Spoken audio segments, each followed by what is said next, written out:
What if you don't know me? What if you don't know me? What if you don't know me? What if you don't know me? What if you don't know me? What if you don't know me? What if you don't know me? What if you don't know me? What if you don't know me? What if you don't know? Welcome all Mama Drama Trauma survivors and MDT Academy subscribers. Today we're going to talk about knowing ourselves and knowing others through our senses, our feelings, and how that all adds up to our ultimate goal of living in loving detachment. Mama Drama Trauma channel for MDT Academy. Hello and welcome to Mama Drama Trauma Academy. I'm Tammy Taylor, your teacher and host, whose only qualification is having healed my own and successfully supporting others to do the same. Mama Drama Trauma Academy is now in session on the topic of empaths and emotional intelligence.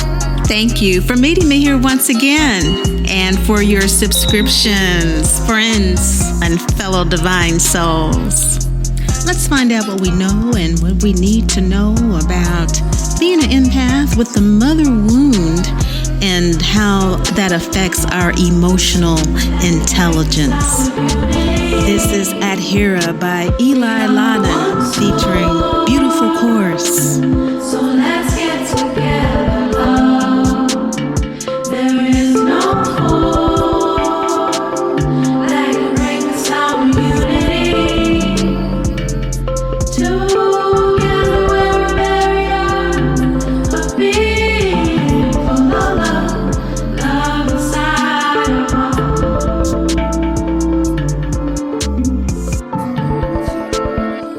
Love inside our hearts. Let it sink in. I don't know what came first, the MDT Academy or the Healing Oracle deck. It seems like one big ball of hot love at this point. Now, if you're looking for what to do, make sure you subscribe to the YouTube Mama Drama Trauma channel for MDT Academy. Let's find out what we know about empaths, emotional intelligence, and how we use it to live in loving detachment from mama, drama, and the trauma. Last time we talked about the agency of empaths and the power we have to activate our natural sense of observation to obtain information, to self-regulate in all circumstances. So you might want to check that out. I believe it was called Empathic Agency. Empathic Agency. As we know, empathy is the ability to feel how others feel. So it's more than sympathy. Of course, if you are a subscriber, you already know this. But if you're new, there's a huge difference. Sympathy is you can understand how someone feels. You know, if someone's sad at a funeral, there's sympathy associated with that understanding. Death is a part of life. We've all lost someone. We can sympathize with others. Empathy, on the other hand, is to actually feel that sadness. Oftentimes we can feel it for ourselves when we're going through a situation, but to actually be with someone feeling that sadness with them. Now, depending on what culture you're from and spiritual beliefs, etc., that kind of connection with another is endorsed, encouraged, cultivated, or completely avoided. That's what we're talking about today. We're talking about how we as injured empaths, injured through the mother wound. Now, this, again, for those of us who are not subscribers, you're new to MDT Academy, this is about empathic empowerment. This is about using the experience of the mother wound, because mama drama trauma is a condition in which empaths experience the mother wound through imbibing it from the mother, marinating in the womb of a mother with the mother wound, and experiencing it as if it is their own. Okay, it's as if it is our own. So empaths don't just have the mother wound, empaths have mama drama trauma, because we not only imbibe in it, marinate in it, but we also have our own mother wound experience. Okay, so we have a non-physical experience, the emotional, the energetic experience, sensing, feeling, and through our actual physical experience of mama drama trauma, the abandonment, the abuse, the neglect that we experience on our own is traumatizing for those of us who are empaths, that 5% of the population approximately. Now, we're hearing that more and more people are becoming empathic, so we don't really know where this percentage is. Apparently, it's growing according to many experts. So, and according to some of my interactions, growing. So I guess we don't know. I'm just so used to dealing with a small group of people. But at any rate, empaths are people who accurately feel the feelings of others. And so this space creates a complex trauma. And so today, what we're focusing on here at the Academy is how emotional intelligence is developed. First of all, what it is, who has it, how to get it if you don't, why it's important, especially for us, in our ultimate goal of living in loving detachment. Let it sink in. And of course, here at the Academy, we know a lifestyle of living in loving detachment is what the Mama Drama Trauma Healing Oracle deck is all about. It is all about actually being able to accept the mother that we have, because we have let go of the mother that we want. And the mother that we have is our strong, intuitive voice, premonition, intuition, the Holy Spirit. That is the mother that we have. It is a very karmic lifetime or lifetimes. I know of at least 5 that I've had with this, and this is a lifetime of healing and sharing the journey. It is a rites of passage all souls go through in order to fulfill this particular soul contract, which is about old souls evolving in self-love and spiritual independence. That is the old soul contract.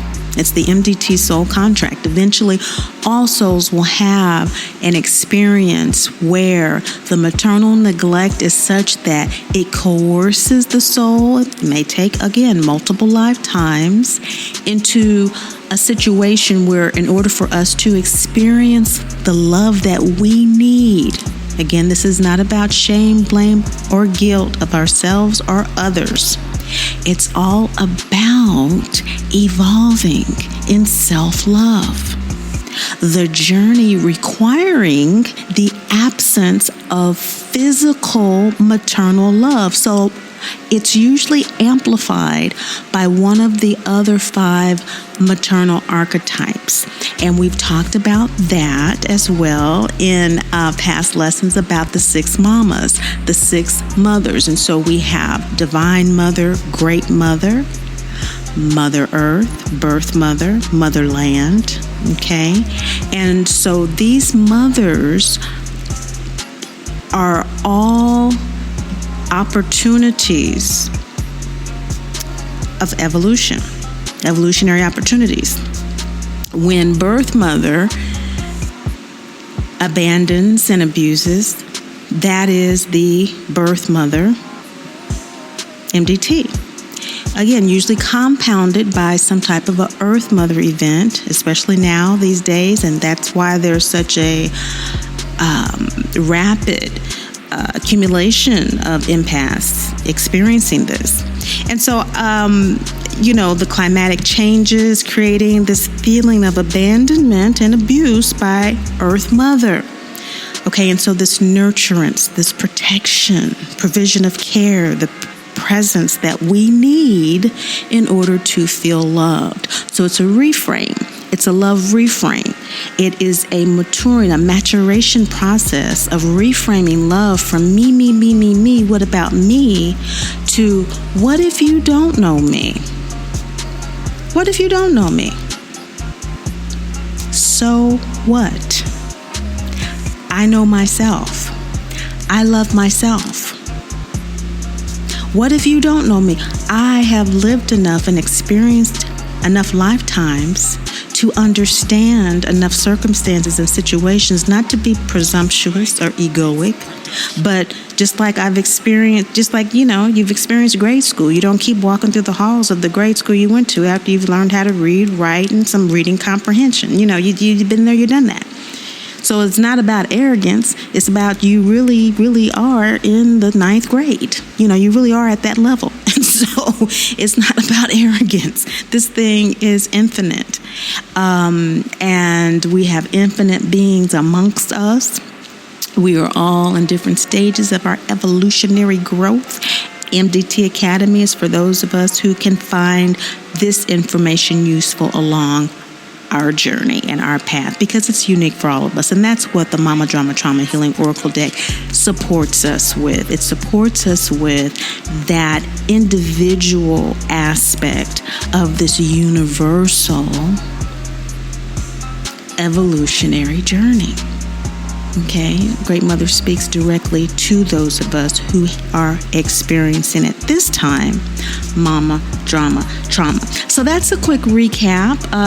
Again, I would suggest for this particular session a listen to the 6 Mamas podcast as well as the previous podcast on empathic agency, that power that we have. Because delving into that now with emotional intelligence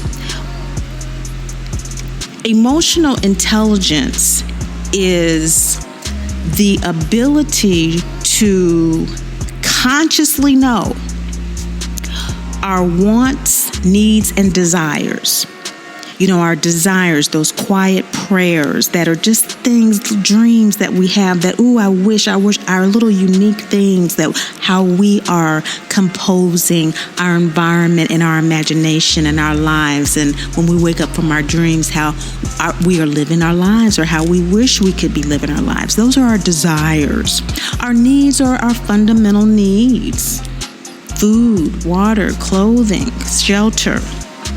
And our wants, what kind of food, what kind of shelter, what kind of, and that within our reach is a want based on how we use our energy, based on how much effort we exert in this material realm. Now, being between worlds as empaths, we walk between the material and the astral on the daily.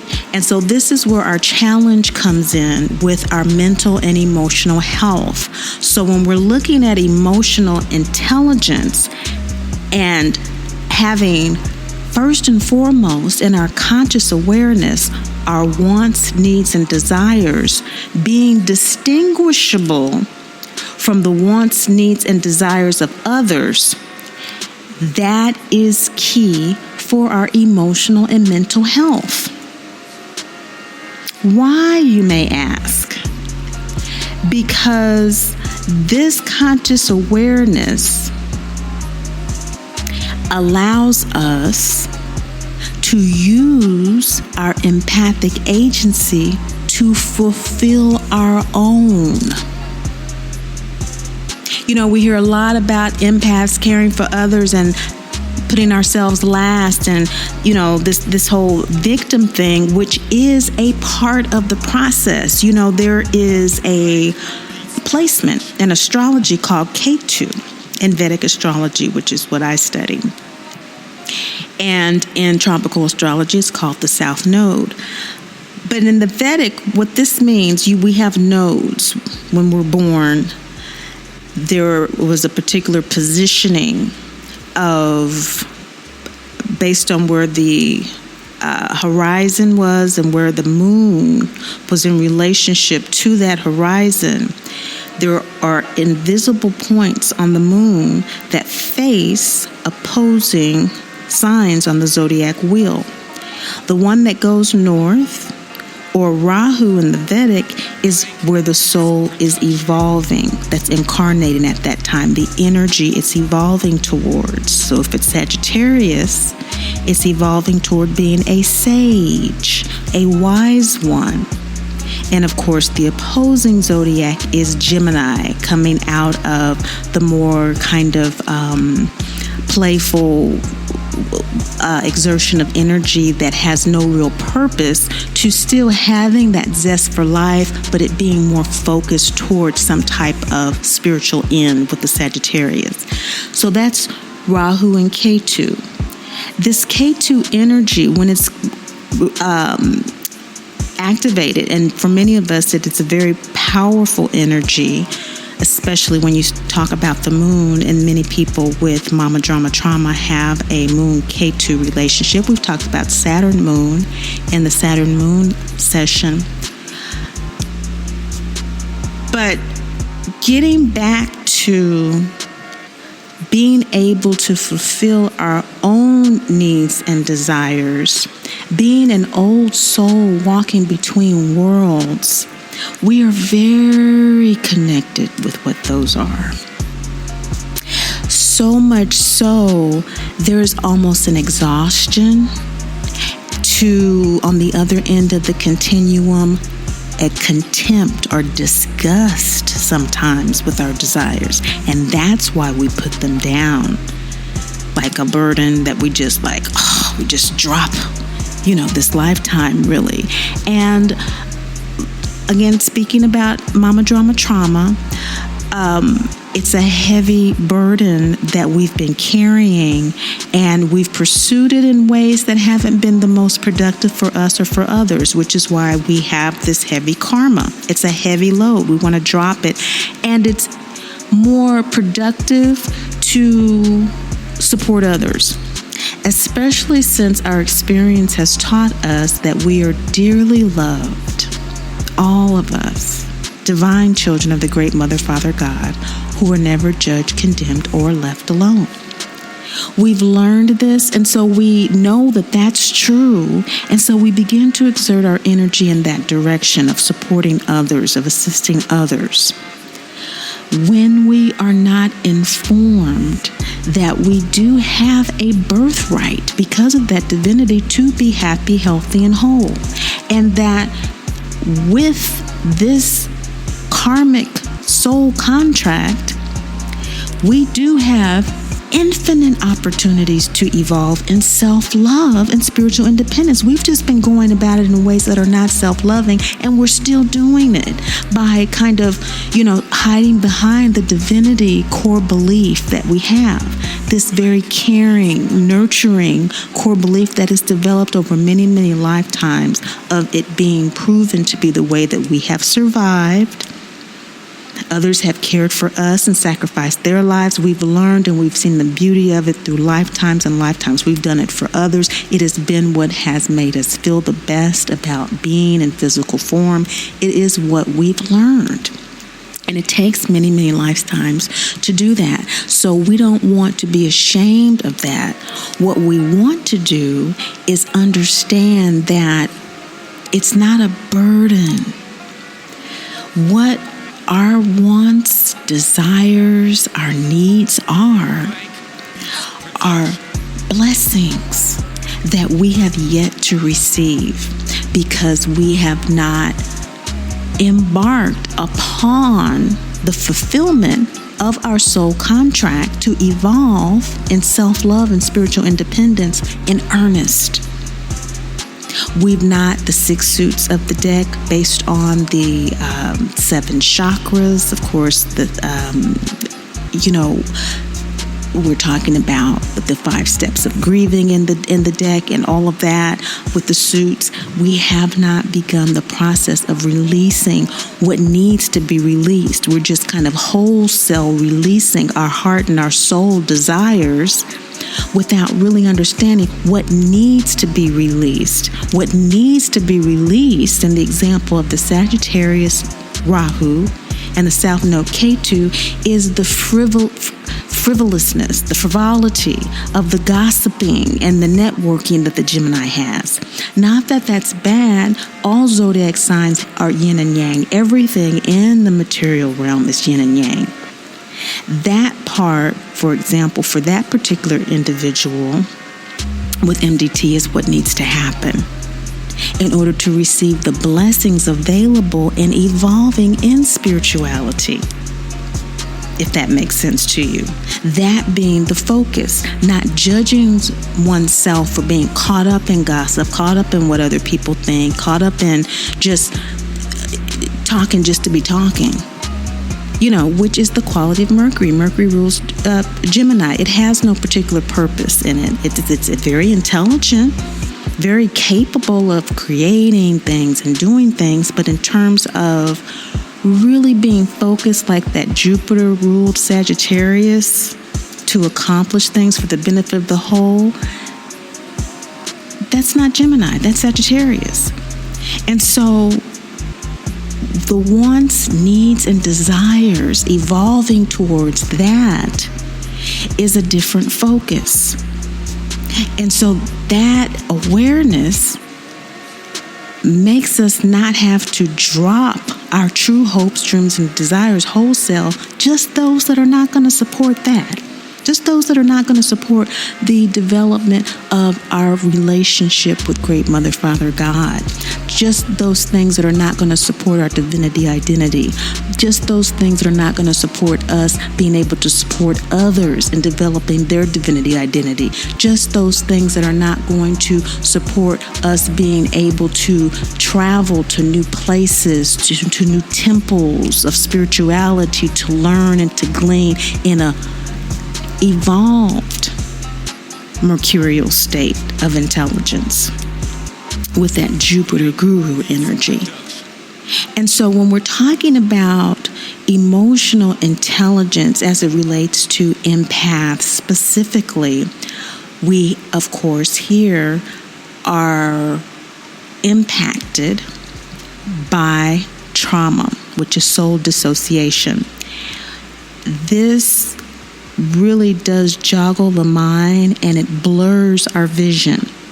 So it creates an unhealthy experience of our emotions. Ergo, a lack of intelligence regarding them. So healthy empaths are emotionally intelligent because they can, based on their experience of healthy attachment during their formative years, distinguish between their feelings and others, despite feeling others' feelings as empaths. Healthy empaths feel other people's feelings as if they're their own as well. But they have a healthy filter that says, oh, that's them and this is me. That's not how I feel. That's how they're feeling. And that's why they can go on to healthily practice the disciplines and the skills of mediumship and the psychic skills and utilize their clairs in ways that they are not manipulated by negative forces and energies and that sort of thing, because they immediately pick it up. They're like, that's not me. Something coming up on me or coming around me that I can feel it, but that's not me. So that's not what I'm going to be channeling and talking to, So that's a healthy empath. Okay, strong boundaries that have been developed through that relationship during their formative years with their caregiver.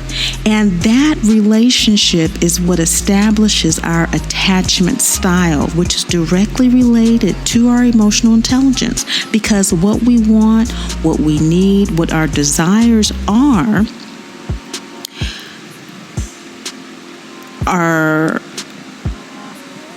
modified based on the style of relationship we had with our caregiver.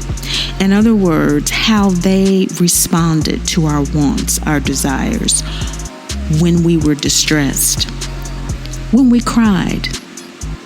How long did it take to get a bottle? How long did it take for someone to come and see whether or not we even needed a bottle? Was it that we needed to be changed? We do not consciously remember these things. And most of us, even if we do,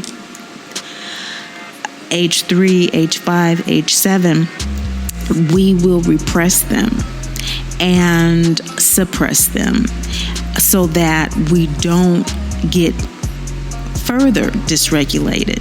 And so we develop self-protecting mechanisms in order to deal with our own distress. So how we approach and resolve these stress points in life establishes how we do relationships. So if we had to wait invariably each and every time we made a distress call, there's only so many times we're going to do that. And as a child, we pick up things very quickly. It doesn't take years for us to learn things as a child. If we don't get our distress, we're going to stop crying and we'll start doing something else. And we'll start doing something else and we'll start doing something else. And this is where the quote unquote bad behavior comes in. So let's look at what these are and the seeds of how we judge ourselves and the development of this shame, blame, and guilt. Shame, feeling bad about who we are, blaming our mothers and our caregivers for not giving us the love that we needed, the presence, the provision of care, the protection, and the guilt, just feeling bad about what we do and how we handle ourselves, because it's always giving us a sour outcome, even though we keep modifying, trying to get the attention, demanding the love that we need from others that never comes. Okay, so we know relationships are about commitment. They're about that consistent and persistent fulfillment of those 3 P's: provision of care, presence, and protection. Okay, that wasn't properly established. So there are 4 kinds of attachment styles that are developed in our formative years. And so we want to talk about these attachment styles as the foundation of our emotional intelligence, because we can't heal until we acknowledge the first suit of the Mama Drama Trauma Healing Oracle deck, which we've also covered over the last several sessions, talking about really denial release. So again, focusing what needs to be let go, the denial about Mama Drama Trauma. Okay, so the denial about not having our needs, wants, and desires fulfilled in the way that we need. So as a healthy empath, we are not talking about narcissists, okay? Because narcissists can be empathic. Many narcissists can feel the feelings of others, but they do not share our core belief, A, that everyone is a dearly loved divine child of the great Mother, Father, God, who is never judged, condemned, or left alone. And secondly, they are limited in their emotional capacity as a result. In other words, they're not souls that have evolved to that point yet. They may be old souls, they may be ancient souls, but they have not the emotional capacity needed in order to have the spiritual spectrum of experience necessary to really have their chakras inculcated with that kind of aura. Okay? That's why a lot of times we like to be to ourselves. We need space to ourselves because everyone can pick up our aura and they want to come to us, and they know, whether we know what our core belief is or not, they know that we believe that they are divine children and that they can talk to us and that we'll care and we'll try to help them. Other people, they know. They know what it is. You might not know, but other people, they know. And so that is not a healthy empath. So we want to be clear, because narcissists can be empaths. They are unhealthy too, but they are unhealthy because they have not yet matured to the point of divinity identity, and in fact are going in the reverse in terms of manipulating people and using the energy of individuals who come to them. Many times we go to them because we can sense their sensitivity and we can resonate with them on that level, and we just refuse because of our core belief in divinity identity. Everyone's a dearly loved divine child, the great Mother, Father, God, who's never judged, condemned, or left alone. We have blinders on with regard to their behaviors. So they are excellent teachers for us as unhealthy empaths, even though they're of a different category. They have had their attachment issues, unhealthy attachment as well. And that's why attachment styles from our formative years are linked to our emotional intelligence. They've been abandoned, they've been abused, but they've chosen to deal with those issues in ways that are hurtful to themselves and hurtful to others. We may hurt ourselves, but when we do, and when we may hurt others, empaths can hurt others too. The guilt is just so intense. That's why shame, blame, and guilt is so big in terms of release. And that's huge with working with the deck as well. On every turn, on every reading just about Great Mother is really helping us to release that, because it's huge. It's a core belief that has replaced our consciousness of our divinity identity. And that's what has to be released. The shame, blame, and guilt has to be released in order for us to embrace our divinity identity. But I digress. Narcissists productively use their empathic abilities to use people and circumstances to get what they want in ways that hurt them and hurt others. But healthy empaths productively use their intuitive abilities to access the meaning of what others need, want, and desire. For example, when we're talking about intuitive, we're talking about that soul maturity. We're talking about the kind of spiritual intelligence based on the experiential spectrum of the chakra, our auric field. This is the space where the soul has the body. Okay, we don't have a soul. The soul has us. Okay, the soul is the energy that animates our life. At some point, the soul will release this body. Okay, so there's no such thing as chakras being closed. Everybody's chakras are open. Whether or not they're functioning properly or not is the issue. And healthy empaths tend to have functioning chakras because of the intuitive guidance they automatically live by and trust because of the first attachment style, which is the secure attachment style.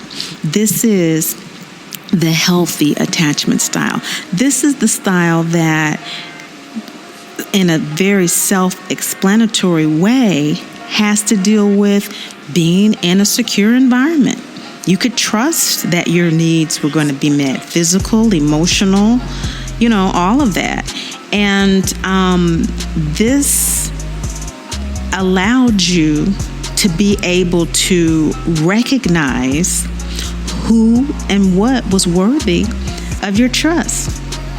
It develops as a result of how the caregiver responded in predictable, consistent, and persistent ways to their needs. And so they know how that goes. And they know already as natural-born empaths, this, just like we do, what our needs are. They know what their needs are. And so when they're fulfilled, their experience is how that goes, how someone responds. When I cry, somebody gives me a bottle. If they love me, if they care for me. If I need attention and I want to play and I'm interested in something, someone who's present, they're going to respond to me and they're going to smile to me and they're going to be interested in what I have to say. And if I have something to say about what I'm sensing and what I'm feeling and my imaginary friends, they're going to listen to me. Or at least they're not going to call me crazy. And so the child learns that their caregiver can be counted on. Okay? And so this is how they do relationships. They have this safety and they grow up with this, and it allows them to develop a healthy sense of self. A healthy sense of self as an empath.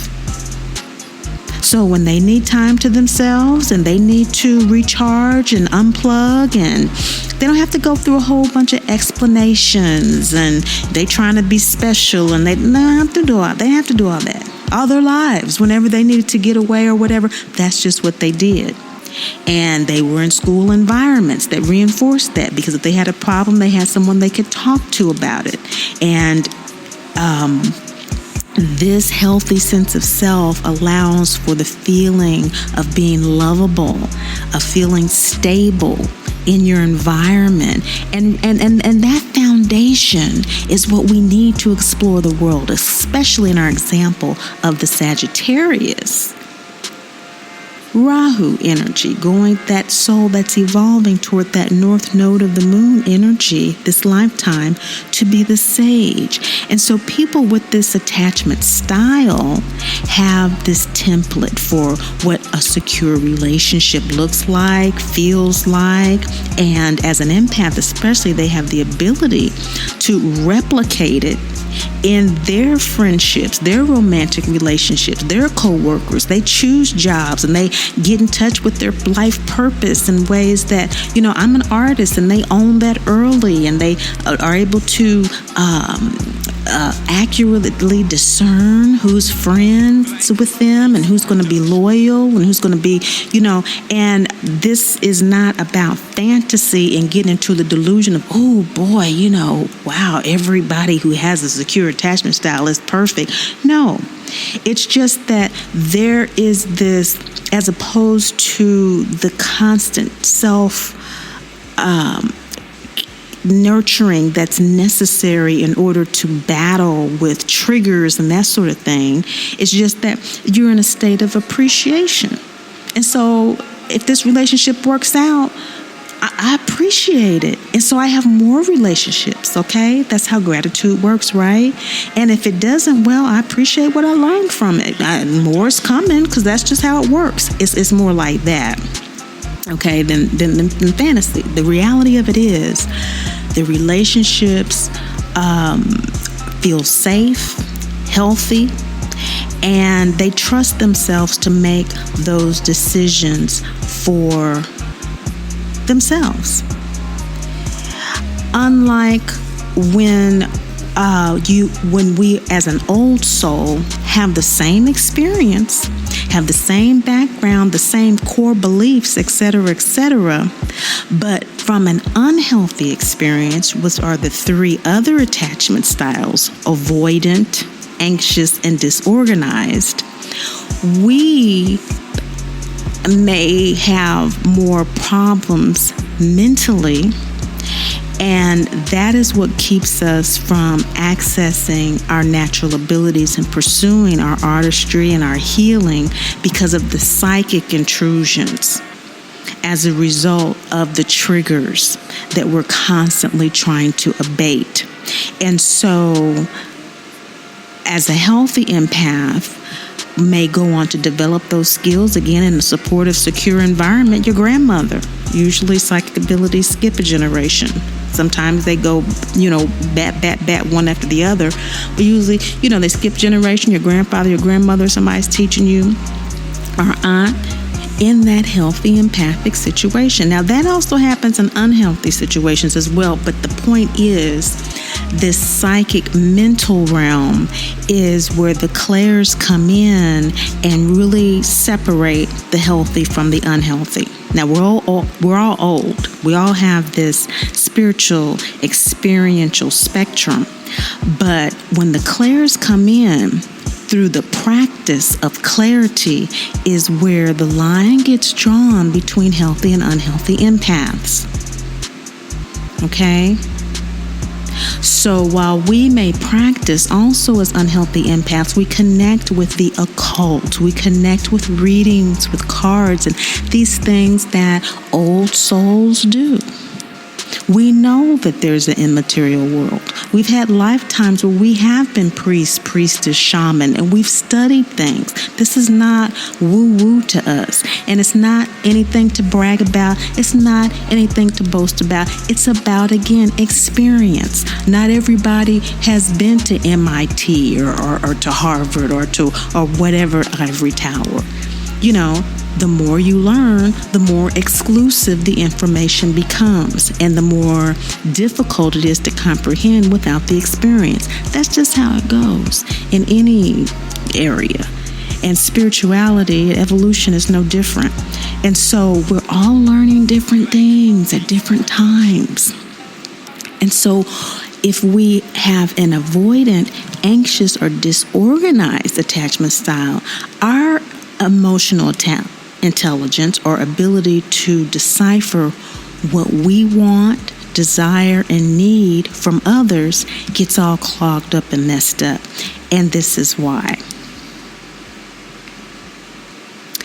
We cannot distinguish between the feelings of others and ourselves.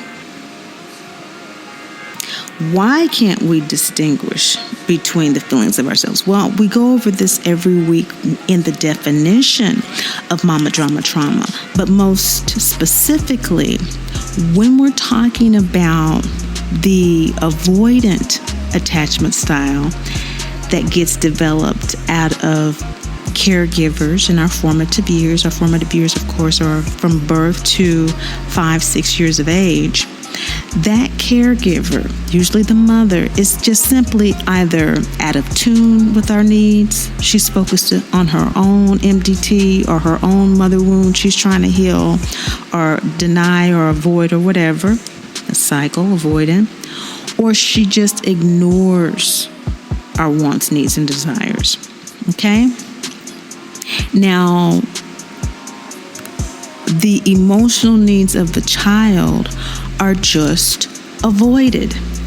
Now, avoidant attachment styles are also attached to addiction because addiction is pain avoidance. And a mother avoids the emotional needs of their child because it triggers them. It is triggering their own unmet maternal needs. So it's not out of some type of cruelty that has no sense, has no rhythm, has no rhyme, has no reason. It has all of that. And it's all in her own unhealed mother wound experience. And so that's why Great Mother downloaded the Mama Drama Trauma Healing Oracle deck for rapid trigger management, rapid trigger release with daily practice. You can just do a reading, pull a card, and Great Mother will just come right through to you so you don't get stuck in avoidant behaviors. Because avoidant behaviors are going to always show up in how you do relationships. And when these unhealthy, the first of the three here, avoidant, there are three unhealthy attachment styles that compromise our emotional intelligence. Why we can't distinguish between our wants, needs, and desires from others. And when we cannot do that, we cannot fulfill our own. Because we don't know the difference. We don't know the difference. What they want, what I want, what they need, I just feel something, so I'm just gonna go for that. That is not working in 2023, okay? And it sure Lord ain't gonna work in 2024. I don't know when you listen to this, but it ain't working. It ain't gonna work. So let's look at what the avoidance style is. It doesn't feel the need to develop close bonds or relationships. Oh my gosh, that is so me. It is so me. Avoids relationships as a way to stay disengaged from emotional closeness and potential hurt. Prioritizes their independence in an unhealthy way that limits deep emotional connection with others. So it's an unhealthy independence because it sacrifices deep emotional connection. Now remember, the secure attachment style has that deep emotional connection, and it doesn't fear it because it knows that love is theirs. It knows that connection is theirs. It knows that that distress that they feel is going to be quelled. And so it has no fear of connecting deeply with others. We do with avoidant attachment styles. Okay? So other characteristics for adults with avoidant attachment, we present as closed off or untrusting. We hide our feelings and struggle to cope with our emotions, as well as consider our partners needy when partners seek emotional closeness. Oh my goodness. This is like my life's work with my partner. This is like the inner work that I do is so much about this dynamic. And when I don't do the inner work I need to do to develop a deep connection with him, when I don't do the inner work I need to do with Great Mother, with my intuitive time to hear from that soul that holds me, that has lived many lifetimes and is expressing as me, when I am in my ego as Tammy Taylor, feeling closed off and untrusting, and I don't do my work to trust him, and I'm still struggling to cope with emotions that are just habit based on how I have been conditioned to deal with distress, I miss out on the love he wants to share with me. I miss out on the gifts he has for me every single time. Every single time. And when I'm in the flow and I can let him surprise me, I don't feel that he's needy at all, but that I'm the one who's needy and that he's loving me. But it's work. It's work. It's work. Getting healthy. It's worth getting healthy. It's one thing to intellectualize about this stuff, but what if you don't know me? And I'm up here acting like because I done read a book or I went through some therapy or whatever that I got it together. And because I'm not doing the work, I'm unhappy and I'm perpetuating the unhappy relationship with a loving person. So how do we get to know ourselves and how do we get to know others? Is by getting more familiar with this. It says that avoidant attachment is also very dismissive because of all of this. And I can be very dismissive of others. And that's, cutting out people real quick or, again, dismissing, so you don't have to entertain the possibility of being hurt. Anxious avoidance style is the next unhealthy one. This attachment style is from an inconsistent parent or caregiver. This style is developed out of just really having someone that was caring for you that just wasn't present. That 3P right there, avoiding is more, the provision of care with that emotional needs being ignored. But anxious is more the presence because the person is just too preoccupied and anxious themselves. Okay, and what causes somebody to be anxious? Just this nervousness that, again, within themselves, they have these mother wound triggers, going on. It ain't got nothing to do with us, but they're responding to us like we're the mother because it's a cycle. And so with the anxious style, there's a strong fear of abandonment. And so we get the smothering mother, the controlling mother. Okay, sometimes it can be a really mean mother as well that is, part of that control. Appears jealous or clingy, in romantic relationships, and so that can be the mother that has the boyfriend that's more important than you, okay, or father or partner or however it goes. The anxious attachment style worries that their relationships will fail. And so there's this kind of self-deprecation going on all the time, but also a tendency to kind of try to hide it because they're highly attuned to others' needs, but struggle to trust that others will be available to them consistently. So there's this kind of back and forth with, I'm giving this, but I'm not getting that, and this game playing that's always going on in relationships with adults with this attachment style showing up in how we do relationships.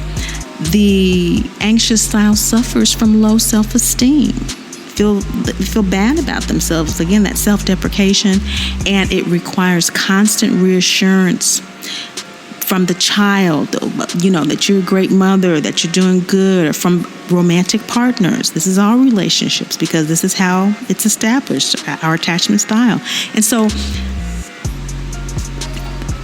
when you need this from your friends, from your coworkers, from your neighbors, that you're enough, it can show up in a lot of different ways because the attachment style, remember, is based on how we respond to distress. And everyone is really stressed out right now. That wailing, that crying for the bottle right now as the analogy. And so everyone is going back to these very nascent behaviors in very strong ways. And we can see this playing out everywhere. So it compromises our ability to intelligently discern our emotions from others. Now, Of course, we talk about empaths being able to feel the feelings of others accurately. But emotions, the difference between feelings and emotions is that feelings are happy, sad, glad, mad. But emotions are the thoughts that we associate with those feelings. So it's a feeling of sadness, for example, with the thought that, that shouldn't have happened to you, or that shouldn't have happened to me. And the emotion being, pity, self-pity. As opposed to that very same feeling of sadness with someone else, the thought could be gladness. I'm glad that happened. I'm really sad that that this situation happened, but I'm glad that it did. It needed to happen. And that emotion being acceptance. Okay? And so we want to be aware of our emotions, what they are, specifically as they relate to what we want. So when we're feeling sad, what do we want? Do we want to be in a state of acceptance emotionally? Or do we want to be in a state of pity? How are we applying this grand, ancient, wise intelligence to our lives? Is what we want to ask ourselves on a continual basis when we are feeling dysregulated, when we are feeling nervous and anxious. We want to always ask ourselves, what is it I'm thinking about this? And is it serving me? That's where readings come in. That's where I'll just pull the deck out and shuffle them. I was a shovel everything off the table and get me a good reading about, okay, what's my mind space about this? And Great Mother will always give me the mind space that's going to put me in ego-soul alignment with my soul that is here to evolve this lifetime through me as me. I'm just a vessel. We're just a vessel. We are the experiential form that is being used for the soul to evolve. And what a privilege, because once we get that part, then whether we're avoidant, anxious, or disorganized, and we're going to cover our last attachment style here as we close and talking about empaths and our emotional intelligence and how it doesn't matter whether or not people know us, what our needs, wants, our desires are. Once we really connect with our core belief of divinity identity, that what do they call it? That aphora that the song was talking about. That connection with everyone is there. And we don't fear it anymore because we're doing our work, we're doing our daily practice, and we're growing very rapidly in our understanding. Because finishing up with the anxious attachment, the clinginess toward the caregiver or the child, or the mother, not wanting to let her go. Letting go doesn't mean that you have to go no contact, although you do have to go no contact for a period of time until you're strong enough to re-engage in that relationship in a way that is healthy. Okay? Now, that clinginess has a strong emotional response that leaves the codependency in place. I'm not okay unless you're okay. That nervousness that rules your life because it rules your body. The IBS and the headaches and the arthritis and all of those things that are about, what about me? Nobody knows me. Nobody cares about me. All of those illnesses. If you read Louise Hay's How to Heal Yourself, and you look at these types of diseases that are all about the drying of the body, and how our organs dry up, and our tendons and our bones and things like that. We're wanting to be fed. We're wanting to be nourished from outside. And we are here as empaths with the mother wound to learn how to do that for ourselves. That is specifically what we're here to do. It's not that's something that would be nice or that's popular now in the world's vernacular. No, not for us. We are here to do that. That's what we're here to do. Okay? That's how we heal MDT. Because this attachment style is a very aggressive behavior, this anxious attachment. It's very aggressive, and it is the hallmark of narcissistic tendencies. And we can talk about other neurosis and things as well, but I don't want to muddy the waters too much because we're defining a very important centrality here, emotional intelligence. Because that is the distinction between healthy and unhealthy empaths, the ability to distinguish between our feelings and others. And these are the reasons why. Okay, they're broken down. And for me, I know, you can have one or more of these. I know I definitely have some characteristics of anxious, not many, but I'm definitely avoidant. And the last one is disorganized.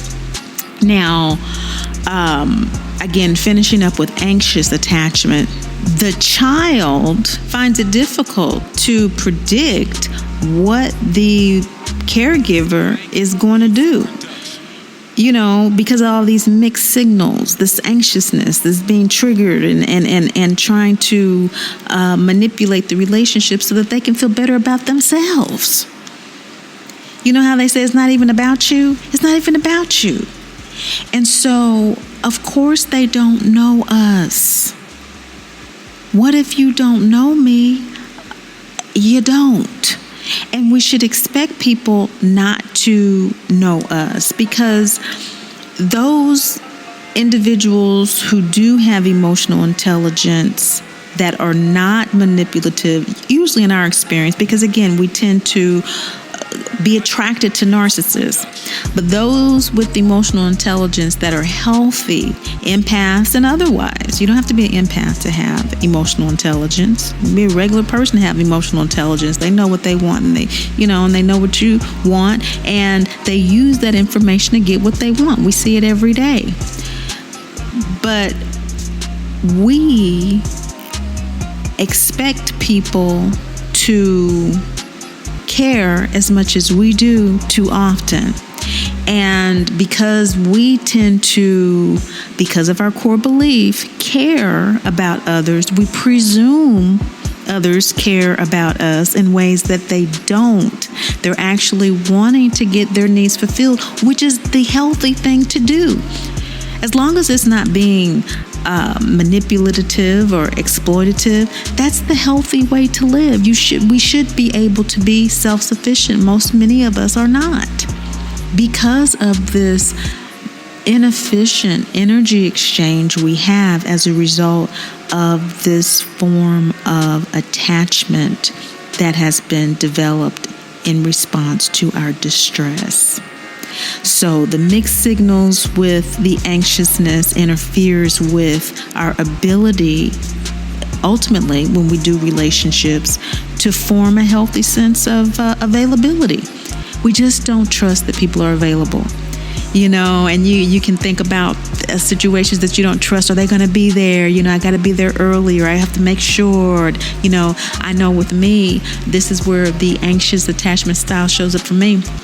I have people that I'm dealing with in customer service, for example, that I'm always asking and double checking, is that right? And reading the contract, and it said this and it said that, and going back and forth with people because I'm not quite sure whether or not you're going to do what you said you're going to do. Now, that's a healthy thing to do. When you're doing it based on emotional intelligence, I know what my wants, needs, and desires are. I know what theirs are. They're in the business to make money, and I want to see from their perspective. When we're using emotional intelligence, we know ours and we know others, and we use the combination of that information to get our needs fulfilled. But when we're doing it in an anxious way, it labors and belabors our relationships, and that's where the burdensomeness comes in, and we're not really able to tap into the blessing. So when you have a partner that is with you as an anxious attachment style person, you can feel constantly overwhelmed by the need to be reassured. Yourself and your partner can be overwhelmed by your constant need of reassurance. And so that can become a battle of, you don't know me, you really don't care about me, and all this kind of stuff. And it creates a lot of conflict, jealousy. And this is the one, the anxious one, which is why I wanted to spend a little bit more time, because most of us are really, really anxious. This creates the most scenarios around unhealthy boundaries, just because we have not the internal fortitude, again, developed through our own inner work, old soul or not, we got to do the work of having the strength to be clear about what our wants, needs, and desires are in relationship to others. Finally, the disorganized attachment style craves closeness and love but fears hurt. Worries that people closest to them will harm them, doesn't trust others, sabotages close relationships, is unpredictable in relationships, finds it challenging to deal with emotions, and has difficulty dealing with emotions. And so that's why, is that they're just challenging.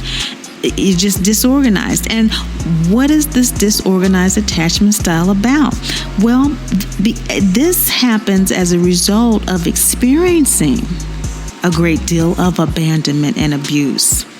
The rejection that is inculcated within one that makes you convinced that your parents, the environment, the world is unsafe. And so it's just very fearful. It's the avoidant attachment style on steroids, because it's confused when it's even approached by caregivers. It doesn't know whether you're gonna be beat or you're gonna be taken to the ferry. To the fair, the ferry, which might not be a bad idea. If you got disorganized, because that is where we tend to go with disorganized. We tend to really go into that delusional space to escape.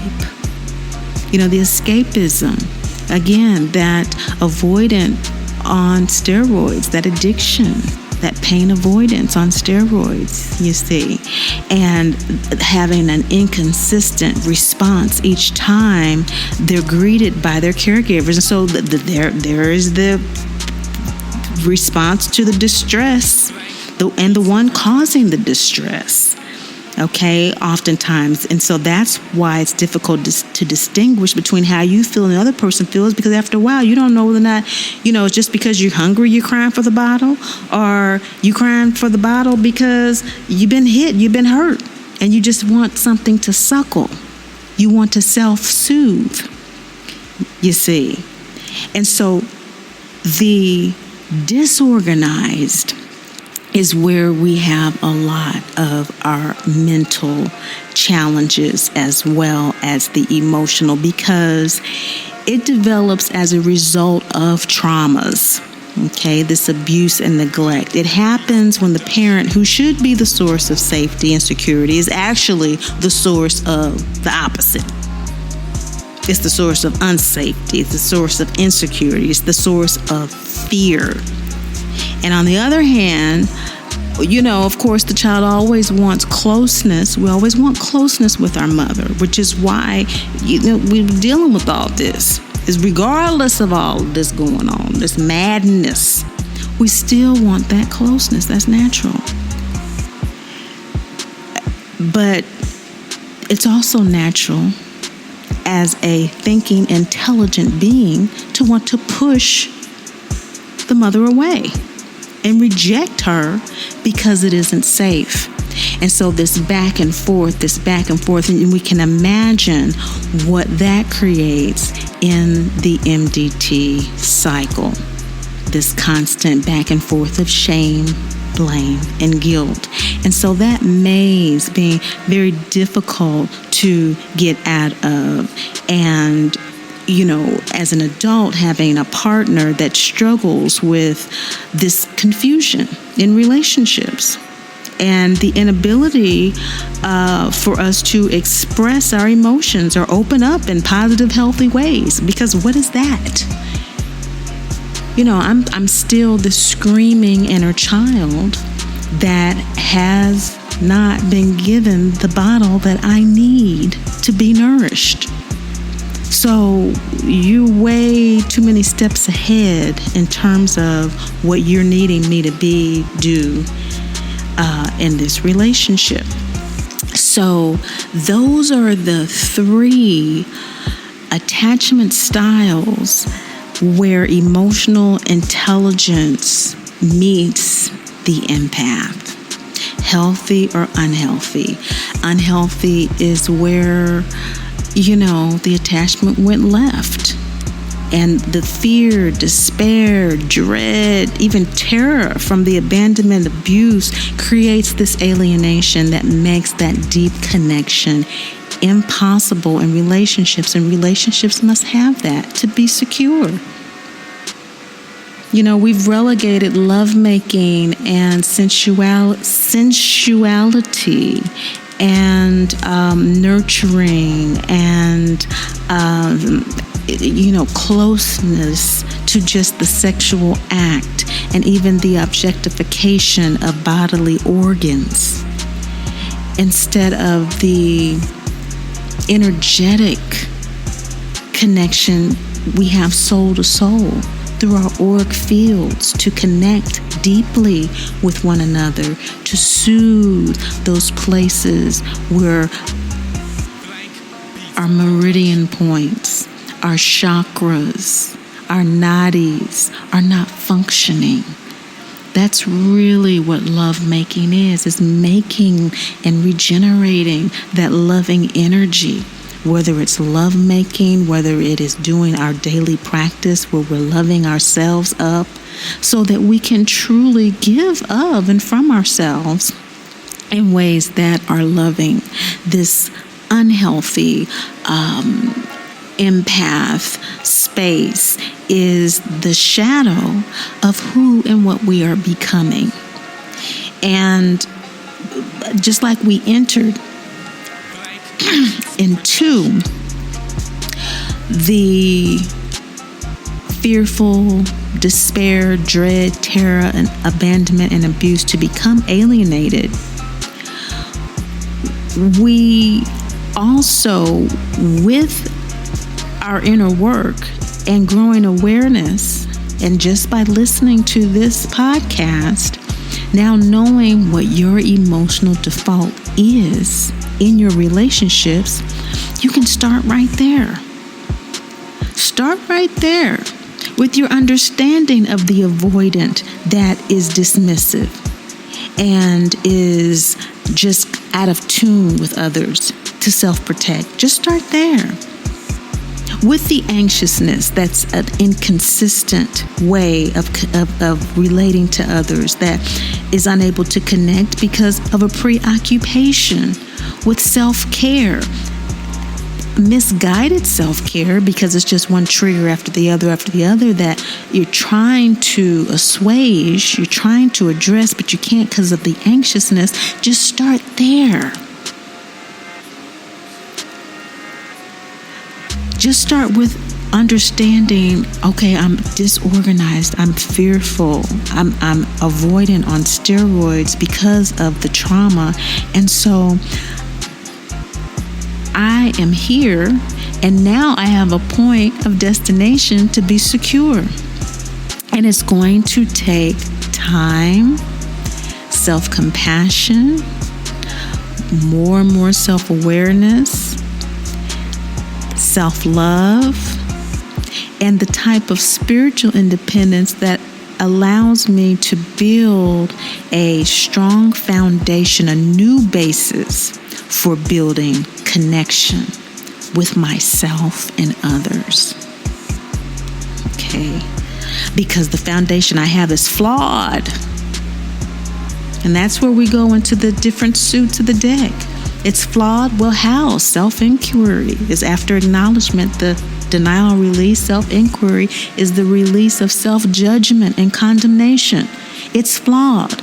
Not because of shame of me or blame of someone else or guilt of both of us, or not. It's because of the self-judgment and condemnation that is perpetuating a block, an inability to process the real emotions underneath here, which have to do with the unhealthy attachment, because I do not feel the maternal presence, provision of care and protection I need. How am I going to get from unhealthy detachment to loving detachment? That's the first step, is knowing. As an empath, emotional intelligence requires us to know, to own what we truly need, want, and desire, and use our sensitivity to honor the wants, needs, desires of others in a way that allows us to fulfill our own first, so that we can be better, healthier, happier, and more whole as healers and creators. Thanks for listening. I hope that's been helpful for you. And above all and most of all, remember, Great Mother loves you. And I do too. What if you don't know